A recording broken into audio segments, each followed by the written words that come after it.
Fish tank పెట్టాము. అవునండి, అదే అడగబోయాను యాక్చువల్గా. సో పక్కన ఏదైతే ఫిష్ ట్యాంక్ ఉందో అందులో ఒక 1000 లీటర్ల ట్యాంక్ అని చెప్పాను కదా ఇందాక. అవునండి అవునండి. ఆ వాటర్ వీటికి డ్రిప్ ద్వారాగా వస్తుంది. చూసారా ఈ డ్రిప్ ఉందో చూసారా, ఈ డ్రిప్ ద్వారా వచ్చి ఇందులో పడుతుంది. ఓకే. అక్కడ టైమర్స్ ఉన్నాయి. Morning evening 41 minutes away release చేస్తాయి వాటర్, అదే కట్ ఆఫ్ చేసుకుంటాయి. మనం నీరు మేనేజ్మెంట్ ఏం చేయని అవసరం లేదు. ఓకే. ఆ ఫిష్ వాటర్ ఫిల్టర్ అయిన వాటర్ వీటికి వస్తుంది. ఫిష్ వాటర్ ఫిల్టర్ అయ్యి ఫిష్ వాటర్ డైరెక్ట్గా ఇవ్వకూడదు.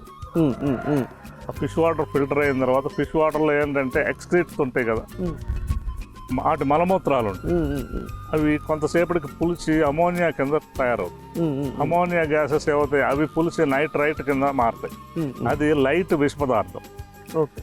అది మనం మొక్కలకు ఇచ్చినట్టయితే మొక్కలు గ్రోత్ ఉండదు, అలాగే ఉంటుంది, కాయలు కాయవు, చనిపోతాయి కొంతకాలానికి. అలాగే ఆ వాటర్ మనం ఫిష్ ట్యాంక్లో కనుక మార్చకుండా అలాగే ఉంచినట్టయితే ఫిష్ కూడా చనిపోతాయి. ఓకే.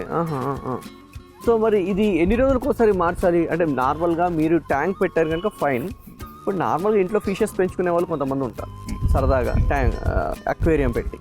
సో ఎన్ని రోజులకు ఒకసారి ఫిష్ ట్యాంక్ మార్చుకుంటే బెస్ట్ అంటారు అందులో వాటర్? ఫిష్ ట్యాంక్ అందులో ఉన్న చేపల డెన్సిటీని బట్టి ఎక్కువ చేపలు ఉంటే డే బై డే కొంత వాటర్ అనేది మనం యాడ్ చేసుకుంటూ ఉండాలి. ఫిల్టర్ చేయాలి. ఫిల్టర్ అంటే ఆ నైట్రైట్ని డీనైట్రిఫికేషన్ చేయాలి. ఎట్లా చేస్తారు? ఎట్లా చేయాలంటే దానికి ఒక బ్యాక్టీరియల్ ప్రాసెస్ ఉంటుంది, దానికి ఒక ఫిల్టర్ అనేది కనిపెట్టడం జరిగింది. ఓకే. ఆ ఫిల్టర్ అనేది ఈ గార్డెన్కి హాట్, అలాగే ఫిష్లకు కూడా అది హాట్ అనమాట. ఎప్పటికప్పుడు ఆ ఎక్స్క్రీట్ తీసుకొని అది ఫిల్టర్ చేసి ఇమ్మీడియట్గా మళ్ళీ ఫిష్ ట్యాంక్లో వాటర్ ఇది 24 hours రీసైకిల్ అవుతూనే ఉంటుంది. ఫిష్ ఎప్పుడు కూడా అందులో ఫ్రెష్ వాటర్లో ఉంటుంది. పైగా ఇక్కడ ఉన్నవన్నీ కూడా మనం తినే కూరగాయ మొక్కలు అంటే ఔషధ మొక్కలు.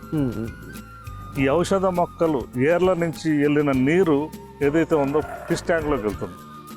ఔషధీ నీరు ఇది. ఫిష్కి ఎటువంటి నష్టం కానీ వ్యాధులు కానీ రావు. ఈ ఫిష్ సాక్షాత్తు గంగా నదిలో పెరిగినట్టు లెక్క.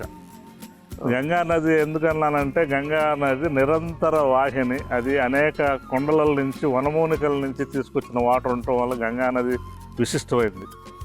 ఆ నీరు చెడిపోదు, మనం తీసుకొచ్చి బాటిల్లో పెడితే ఎన్ని రోజులు ఉంచినా చెడిపోదు. అదే మన గోదావరి కృష్ణ నది తీసుకొచ్చి పెట్టామనుకోండి కొంతకాలానికి ఆ నీరు చెడిపోతుంది.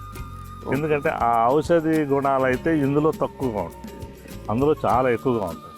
అందుకని నేను దాంతో పోల్చడం జరిగింది. చేపలు చాలా చక్కగా పెరుగుతాయి, చాలా ఫాస్ట్ గ్రోతింగ్ ఉంటుంది. అతి తక్కువ ప్లేస్లో ఎక్కువ చేపలు పండుతాయి. ఇదైతే 1000 లీటర్స్.